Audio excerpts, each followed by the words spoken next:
उन्होंने पहली बार जो भी मांग रखी उस पर सरकार ने उनकी मांग मानी। दो दो कमेटियां बनी। उनके कहने पर एक उन्हीं का आदमी उस जांच कमेटी में शामिल किया गया। उस कमेटी के माध्यम से उनको प्रतिदिन के घटनाक्रम की सूचना चलती थी।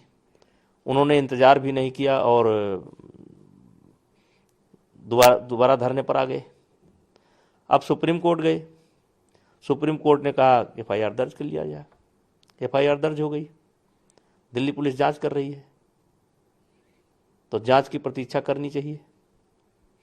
अब जब वो नहीं जांच की प्रतीक्षा कर रहे हैं तो उसमें हम उनकी क्या मदद कर सकते हैं? बजरंग पुनिया कह रहे हैं कि हम जो यहाँ लड़ाई लड़ रहे हैं वो उत्पीड़न के खिलाफ है, ना कि फेडरेशन। मतलब कि फेडरेशन, उनका ये आरोप है कि जब हम ओलंपिक क्वालिफाई के लिए ये जब चाह रहा था WFI, उसी को ट्रायल कराता है। ये नहीं कि अगर 5 क्वालिफाई के लिए आए हैं तो 5 को करा दें, बल्कि जिसको चाहेगा फेडरेशन उसी को ट्रायल कराए। नहीं, हम एक खुली पॉलिसी लेकर के आए हैं कि नेशनल में जो पार्टिसिपेट करेगा, नेशनल या ओपन नेशनल या चोट हो गेम के समय, तो उसको कैंप में रखा जाएगा। और इंटरनेशनल टूर्नामेंटों के लिए भी एक स्पष्ट पॉलिसी लेकर के आए। उसी का विरोध है। शुरू में तो उसी का विरोध था, लेकिन ये विरोध अब उससे आगे बढ़ गया है। अब ये सरकार का विरोध है, मोदी जी का विरोध है, और जितने ऐसे लोग हैं जो कई वर्षों से मोदी जी को घेरने का प्रयास कर रहे हैं, उनका ये मंच बन गया है। फिर भी मैं कहना चाहूँगा कि इनको सुप्रीम कोर्ट पर भरोसा करना चाहिए। हमें सुप्रीम कोर्ट पर भरोसा है। दिल्ली पुलिस की जांच चल रही है। अगर बाद में सवाल उठावें तो अभी ये सवाल उठा करके सुप्रीम कोर्ट जा सकते हैं और देश की किसी भी एजेंसी से मेरा जांच करा सकते हैं, इस प्रकरण की जांच करा सकते हैं। अच्छा, क्या लगता है आपको जिस तरीके से हरियाणा में जैसे जिस तरीके से जो विरोध हुआ, एक अखाड़े की बात आपने की थी? नहीं, हरियाणा में विरोध नहीं, हरियाणा में विरोध नहीं है। अभी एक नेशनल हमने कराया था, आपने देखा होगा 300 कुछ बच्चे हरियाणा के पार्टिसिपेट किए हैं। हरियाणा में विरोध नहीं है। एक अखाड़ा और एक परिवार। कौन है वो परिवार, कौन है वो अखाड़ा? परिवार देख रहे हैं आप, ये जीजा साली क्या क्या चल रहा है। परिवार आपको दिखाई पड़ रहा है। 3 लोग बचे हैं। पहले 7 ओलंपियन धरने पर बैठे थे, अब 3 बैठे हैं। 7 या 9 बैठे थे, 3 बैठे हैं। पहलवान इनके सपोर्ट में आ नहीं रहे हैं। अब इन्होंने खाप पंचायत को आमंत्रित किया। भ्रमित करने का काम कर रहे हैं, अपने समाज को भ्रमित करने का काम कर रहे हैं। मैं जाट समाज के लोगों से कहना चाहता हूं कि मैं ये लड़ाई आपके बच्चों की लड़ रहा हूं। इनको तो सब मिल चुका, इनको तो सब नवाजा जा चुका है। पद्मश्री इनके पास है, अर्जुना अवार्ड इनके पास है, द्रोणाचार्य इनके पास है, भारत रत्न इनके पास है। लेकिन वो बच्चे जो गरीब परिवार के अभी हैं और अपना खून पसीना बहा रहे हैं, और परिवार भी कहीं ना कहीं अपने आप अपनी ज़रूरतों को रोक करके, कटौती करके उन पहलवानों का भरण पोषण कर रहा है, उनकी ज़रूरतें पूरा कर रहा है। ये लड़ाई तो हम उनकी लड़ रहे हैं। इनको तो सब मिल चुका है। अब ये खेल रोक रहे हैं। क्यों भाई खेल रोकना चाहते हो? ब्रजभूषण सिंह के खिलाफ जांच चल रही है।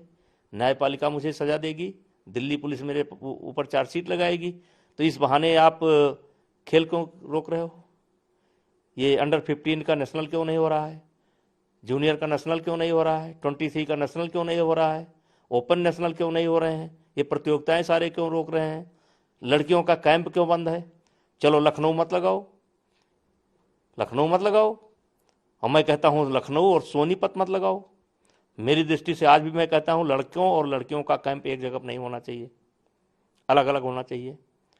तो आप दिल्ली में लगा दो, आप गांधीनगर में लगा दो, आप पूना में लगा दो, आप पटियाला में लगा दो। तमाम सेंटर हैं देश के अंदर जो साई के हैं, आप कहीं भी लगा दो। ये कैंप क्यों बंद है? ये कुश्ती की सारी गतिविधि क्यों बंद है? ये क्रूशियल समय है। इसी में एशियन गेम्स है, इसी में ओलंपिक है। नए बच्चे तैयारी कर रहे हैं, इनको हराएंगे। ये ट्रायल दे करके देख लें, इनको हराएंगे। तो आप चाहते हो कि एशियन गेम्स का मेडल केवल मेरे नाम लिखा जाए, ओलंपिक का मेडल कोई मेरे नाम लिखा जाए, इसके अलावा नए बच्चे ना हुए? अभी अमन को देखिए, अमन गोल्ड मेडल लेकर के आया है। अभी और बच्चों को देखिए, बजरंग की वेट कैटेगरी में कौन सा बच्चा मेडल लेकर के आया है।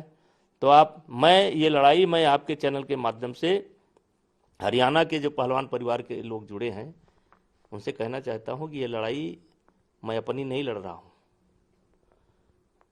मेरा कार्यकाल तो 10 दिन 15 दिन जिस दिन भी चुनाव होगा समाप्त हो जाएगा, क्योंकि 3 टर्म हो चुका है, मैं लड़ नहीं सकता हूं। ये लड़ाई मैं आपके बच्चों के भविष्य की लड़ रहा हूं और ये आंदोलन करके आपके बच्चों का भविष्य खत्म कर रहे हैं। इस बात को आप गंभीरता से सोचिए। अच्छा, क्या लगता है कि इस पूरे प्रकरण में क्या सरकार आपके साथ खड़ी है? क्योंकि जिस तरीके से रेलवे के तमाम अधिकारी और वो भी धरने पे गए थे, शामिल हुए थे, तो उसमें ना साई ने या सरकार ने मतलब उस पर कोई अब तक कार्रवाई हो जानी चाहिए थी कार्रवाई। तो क्या वजह, क्या लगता है आपको? रेलवे के जो अधिकारी धरने पर बैठे हैं, हमको नहीं लगता है कि भारत का संविधान इस बात की इजाज़त देता है, तो कार्रवाई करना मेरा काम नहीं है। रेलवे करे या ना करे, मैं क्या कर सकता हूँ। वैसे तो खेल को भी नहीं रोका जाना चाहिए था, लेकिन अब खेल को रोक दिया गया तो मैं क्या कर सकता हूँ। चुनाव को भी नहीं रोका जाना चाहिए था, रोक दिया गया तो मैं क्या कर सकता हूँ। कैंप भी नहीं रोका जाना चाहिए था, रोक दिया तो मैं क्या कर सकता हूँ। मैं तो अकेले इतनी बड़ी फौज से लड़ रहा हूँ।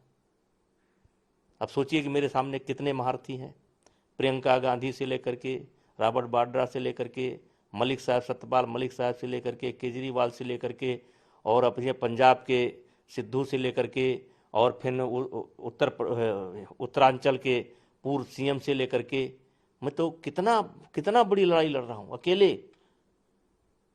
क्या लगता है पिछली बार जब धरना हुआ था तब यही पूनिया ने ये कहा था कि ये राजनीतिक मंच न बनाया जाए, और इस बार तमाम राजनीतिक दल उसी ने राजनीतिक दलों को बुलाया, फिर उसी ने राजनीतिक दलों को बुलाया। अब ये मंच बदल गया है। ये शाहीन बाग की तर्ज पर, या आप कह सकते हैं कि किसान आंदोलन की तर्ज पर धीरे धीरे आगे बढ़ रहा है। कुछ लोगों ने गलती की है।